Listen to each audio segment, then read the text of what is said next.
Hello সকলকে, আবার একটা নতুন ভিডিও নিয়ে চলে এসেছি অনেক দিন পর। আজকে রবিবার আর তার সাথে আজকে নীল পুজো। নীল পুজো তো মায়েরা দেয়, মেয়েরা দেয় না। এবার আমাকে একজন কোশ্চেন করেছে যে কেন মায়েরা দেয়, মেয়েরা নীল পুজো দিতে পারে না। সেটা সত্যি উত্তর আমি জানি না, তাই আমি উত্তরটা দিতে পারিনি। তোমরা যদি কেউ জেনে থাকো আমাকে অবশ্যই জানিও। আমি প্রতিদিনের মতো যেরকম পুজো হয় সেরকমই পুজো দিয়ে চলে গেছিলাম ভাত খেতে। মা কিছুদিনের জন্য বাড়ি এসেছে, আর আমার মা ডাঁটা খেতে খুবই ভালোবাসে, সেটা যে কোনোই ডাঁটা হোক। তাই আজকে ডাঁটা হয়েছিল, আর তার সাথে ক্যাপসিকাম টমেটোর চাটনি আর আলু বেগুনের তরকারি। আমি বসে পড়েছিলাম খেতে। আর আমার ক্ষেত্রে কি হয়, যেই কাজ আমি তাড়াহুড়ো করে করতে চাই সেই কাজটাই আমার দেরি হয়। আমি আধ পেটে খেয়ে, মানে কোনো রকমে খেয়ে, তার মধ্যে আমার ফোন এসেছে যে একটা পার্সেল এসেছে। আর বাইরে এসে দেখি যে পার্সেলওয়ালা আসেনি। অনেকক্ষণ অপেক্ষা করার পরে আসলো, আমি পার্সেলটা নিলাম। তারপরে মাকে বললাম যে তুমি খোলো।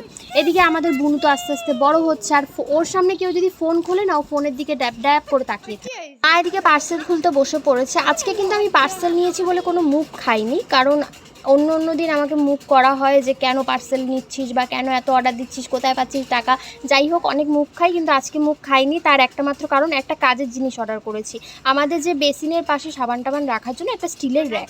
তারপরে বুনুকে নিয়ে একটু গেছিলাম খুশিতে বাড়ি, ওখানে গিয়ে কিছুক্ষণ বসলাম। আর বিকাল হওয়ার আগে আগে চলে এসেছিলাম বাড়ি। এখন যেহেতু গরম পড়েছে, আর এখন তো গরমকালে তরমুজ খাওয়াই যায়।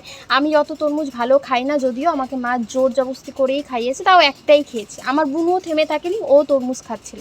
বিকালবেলা পড়াতে বসেছিলাম, আর পড়াতে বসে আমি একটা জিনিস দেখতে পেলাম যে আমি ওকে 50 থেকে 100 পর্যন্ত কথায় লিখতে দিয়েছি, আর ও লিখেছে 51, 52, 53, 54। তারপরে ওকে পড়াতে পড়াতে আমার কষ্ট হয়ে গেছিলো। রাত্রেবেলা আমরা ভাত টাত খেয়ে একটু বসেছিলাম আমি বই পড়তে, কারণ সকালবেলা আমার আবার পড়া আছে।